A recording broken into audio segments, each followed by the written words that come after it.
ओहो, अब और नहीं रुका जा रहा, चल ही जाती हूँ बाहर, कोई तो बता ही देगा कहाँ है बाथरूम। ये सोचकर नई नवेली दुल्हन कला अपने छोटे से कमरे से बाहर निकली और फिर बाहर आते ही अपनी सास करुणा से जा टकराई। अरे कौन है? जी माँ जी, मैं हूँ, माफ कीजिएगा, वो घूंघट की वजह से आपको देख नहीं पाई। अरे पर कमरे से बाहर निकलने की जरूरत क्या थी? चल अंदर चल, बाहर सारे मर्द बैठे हैं। माँ जी वो मुझे बाथरूम। अपनी बहू की पूरी बात सुने बिना ही करुणा उसे वापस कमरे में धकेल लाई और फिर, क्यों री, तुझे रत्ती भर भी शर्म ना है? बाहर सारे मर्दों के सामने क्या बोले जा रही थी? माँ जी मुझे बाथरूम जाना है, बस वही पूछ रही थी कि कहाँ। क्या कहाँ? यहाँ ये घर के पीछे खेत में चली जा।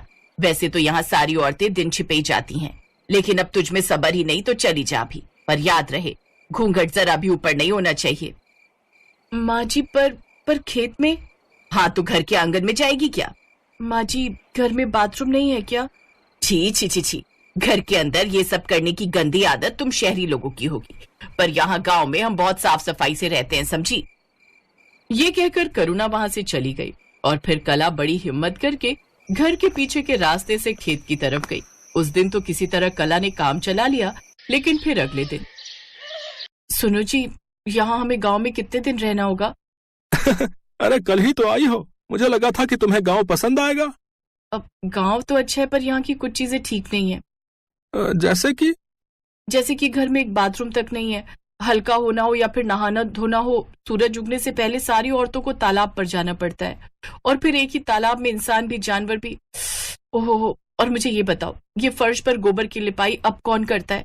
बदबू से दिमाग खराब हो गया मेरा तो, ऊपर से ये कमबख्त घूंघट, 1 मिनट के लिए भी इससे छुटकारा नहीं मिल रहा मुझे। और तो और। अरे भाई बस करो, मैं समझ गया, तुम ज्यादा दिन नहीं रुक पाओगी यहाँ। मैं माँ से आज ही बात करूंगा, बस कुछ दिन काम चला लो, फिर चलेंगे शहर वापस। अपने पति सुनील की बात सुनकर कला के चेहरे पर मुस्कुराहट आ गई। असल में सुनील कुछ साल पहले ही काम की तलाश में अपने गांव से शहर आया था। एक फैक्ट्री में दवाइयों की पैकिंग के काम में लग गया और इसी बीच उसकी मुलाकात कला से हुई। कला सुनील के दोस्त राजेश की छोटी बहन थी। सुनील को कला पहली ही नजर में पसंद आ गई और इस तरह कला सुनील की पत्नी बनकर अपने ससुराल आ गई, लेकिन यहाँ से निकल पाना अब उसके लिए बहुत मुश्किल था। हाँ ले जाओ भाई, यहाँ सब संभालने के लिए ये बुढ़िया तो है ही, जैसे जीवन भर संभालती आई है वैसे ही आगे भी संभाल लेगी। ऐसा क्यों बोल रही हो माँ? कला मेरी बीवी है, वो तो मेरे साथ ही जाएगी ना। क्यों बेटा, मैं भी तेरे बापू की बीवी थी ना, वो तो ना ले गए थे मुझे अपने साथ, सारी जिंदगी यही ससुराल संभालती रही, बस साल में 2 बार आते थे तेरे बापू, और फिर एक दिन खबर आई कि वो अब कभी ना आवेंगे। पर फिर भी न तुझे छोड़ा ना अपना ससुराल और ना यहाँ की जिम्मेदारी। अब पूरे कुनबे में तेरे बापू थे सबसे बड़े, आज भी हर त्योहार का पहला पकवान इसी घर के चूल्हे पर पकता है। सोचा था बहू आ जाएगी तो थोड़ा आराम मिल जाएगा, पर नहीं, मेरे नसीब में कोई सुख कहा। नहीं माँ, ऐसा मत कहो, मैं कला से बात करता हूँ। दरवाजे की ओट में खड़ी कला पहले ही सब कुछ सुन चुकी थी और ये भी समझ चुकी थी कि फिलहाल उसे ससुराल में ही रहना होगा। उसने सुनील से कोई बहस नहीं की और उसे अकेले ही शहर जाने दिया। बहू, शाम को मोहन चाचा और उनका पूरा परिवार आएगा, हमारी थोड़ी लाज रख लेना उनके सामने। ये जो घड़ी घड़ी घूंघट सिर से सरक जाता है ना, उसे थोड़ा संभाल लेना। और हाँ, शाम को जरा बढ़िया से खाना बनाना और मीठे में हलवा जरूर बनेगा। करुणा अपने आदेश सुनाकर चली गई और बेचारी कला दिन का काम निपटाकर फौरन ही रात की तैयारी में जुट गई। चूल्हे पर इतने सारे लोगों के लिए रोटियां सेकते सेकते उसकी हालत खराब हो गई, और मजाल है जो करुणा ने उसका जरा भी हाथ बटाया हो, लेकिन उसके घूंघट और चलने के ढंग को लेकर काफी टोका टाकी में उसने कोई कंजूसी नहीं की। अरे जरा धीरे धीरे चल बहू, क्या कहेंगे सब, और ये रोटियां थोड़ी पतली बेल। कला को समझ आ गया था कि वो लाख कोशिश करके भी करुणा को खुश नहीं कर सकती, इसलिए धीरे धीरे उसने भी हाथ पैर डाल दिए। वो करुणा से बहस तो नहीं करती थी, लेकिन अब काम उतना ही करती थी जितना उसके बस में था। और फिर एक दिन, माँ इस बार हफ्ते भर की छुट्टी लेकर आया हूँ। अच्छा है, बीवी कहेगी तो मिल ही जाएगी इतनी छुट्टी, माँ के कहे से तो 3 दिन भी नहीं रुका कभी।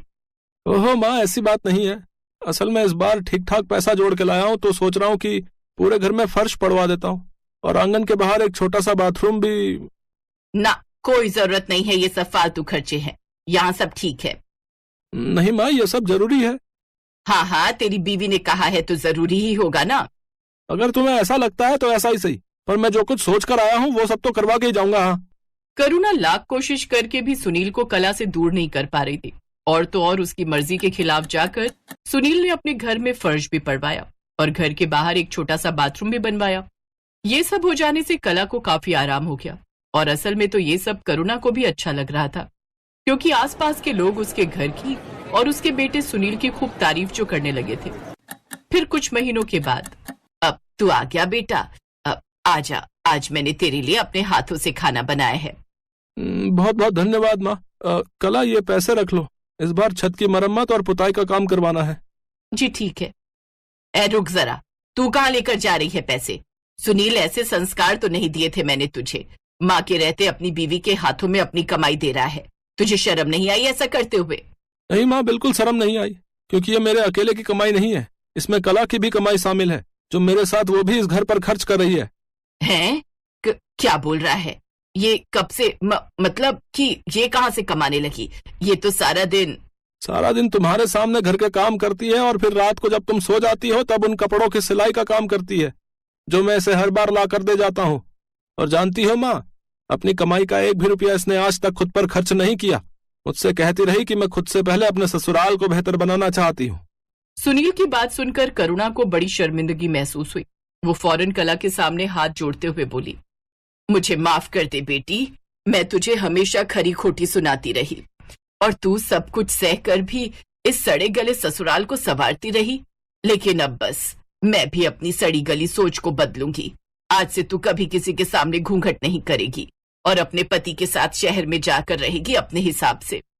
नहीं माँ जी, ना तो अब मेरा ससुराल पहले जैसा है और ना ही आप, तो मैं यहाँ से जाना क्यों चाहूंगी? हाँ माँ, अब कोई कहीं नहीं जाएगा।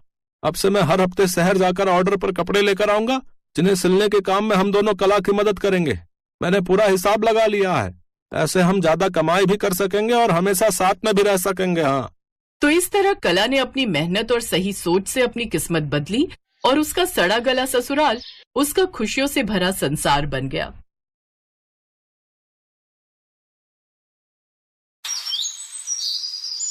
हस्तिनापुर गांव में शंकर अपने 2 बेटों और पत्नी के साथ कच्चे मकान में रहता था। शंकर अपने बेटों को पढ़ा लिखाकर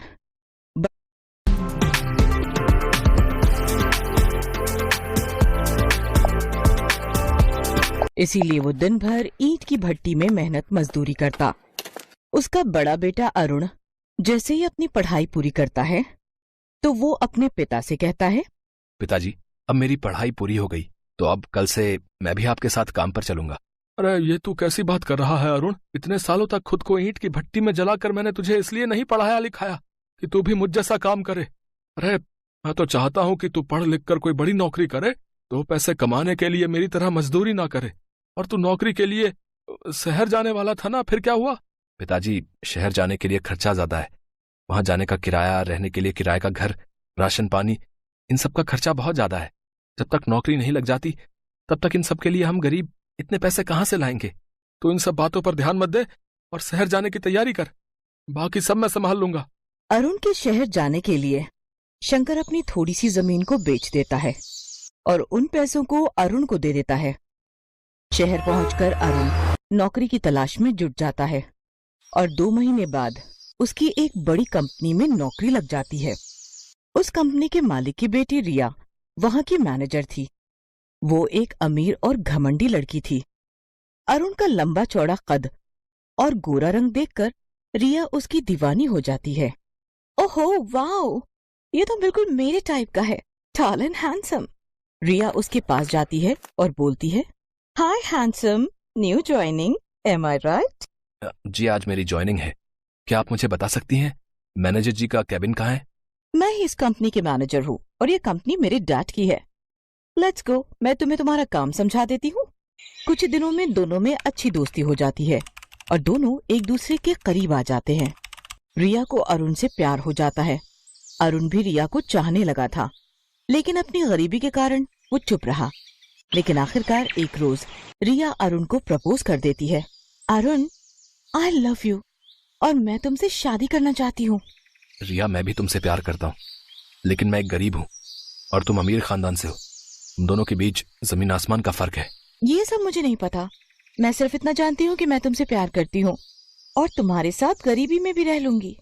रिया अपने घर वालों से बात करती है, लेकिन रिया के पेरेंट्स इस शादी के खिलाफ थे, जिसके चलते रिया उनसे बगावत करके अरुण से शादी करके उसके घर, उसके गांव आ जाती है। भैया, ये आप शहर से किसे ले आए हैं? माँ पिताजी, मुझे माफ कर देना, लेकिन ये आपकी बहू रिया है। हम दोनों एक दूसरे से प्यार करते हैं, इसलिए हमने शादी कर ली। अरुण की खुशी के लिए उसके गरीब परिवार वाले रिया को अपना लेते हैं। इसके बाद वो दोनों अपने कमरे में जाने लगते हैं तो राहुल उनका दरवाजा रोकते हुए कहता है, भाभी, मुझे पहले पैसे दो, तभी अंदर जाने दूंगा मैं। हाँ, उफ, दिखा दी ना आखिर अपनी गरीबी वाली आदत। अमीर लड़की देखी नहीं कि पैसे मांगना शुरू। एक तो वैसे ही मैं इतनी थकी हुई हूँ, ऊपर से ये दरवाजा रोक कर खड़ा हो गया। तुम गलत समझ रही हो रिया, ये तो बस एक रस्म निभा रहा है और उसी का नेक तुमसे मांग रहा है। रिया उसको पैसे देकर कमरे में जाती है तो अरुण कहता है, तुम बैठो, मैं फ्रेश होकर आता हूँ। भाभी, ये रहा आपका कमरा। ओह गॉड, मैं यहाँ रहूंगी? इस कमरे की हालत तो झुग्गी झोपड़ी से भी गई गुजरी है। इससे अच्छे घरों में तो मेरे घर के नौकर ही रहते थे। यहाँ ना तो कोई इंटीरियर है, ना ही कोई लुक। ऊपर से ये खटारा पंखा पता नहीं बाबा आदम के जमाने का लगता है। पता नहीं तुम सब इतनी गर्मी और गरीबी में कैसे एडजस्ट करते हो। वो अपने देवर को गरीबी के ताने दे रही होती है कि तभी वहाँ अरुण आ जाता है तो वो चुप हो जाती है। अगले दिन रिया नहा धोकर आती है तो उसकी सास उससे कहती है, नहा गई बहू, चल आज तेरी पहली रसोई है तो अब जल्दी से कुछ मीठा बना दे। रिया किचन में जाती है तो वहाँ मिट्टी का चूल्हा जल रहा होता है और खाना बनाने के लिए कुछ बर्तन थे। हे भगवान, ये किचन देखकर तो मुझे ऐसा लग रहा है जैसे मेरा ससुराल हड़प्पा संस्कृति में जी रहा है। रिया गुस्से में हलवा बनाती है और अपने ससुराल वालों को खाने के लिए देती है। ऐसे ही कुछ दिन बीत जाते हैं। गांव में ही एक कंपनी खुलती है जहां अरुण नौकरी पर लग जाता है। अरुण जब घर पर नहीं होता तो रिया अपने ससुराल वालों को गरीबी के खूब ताने देती।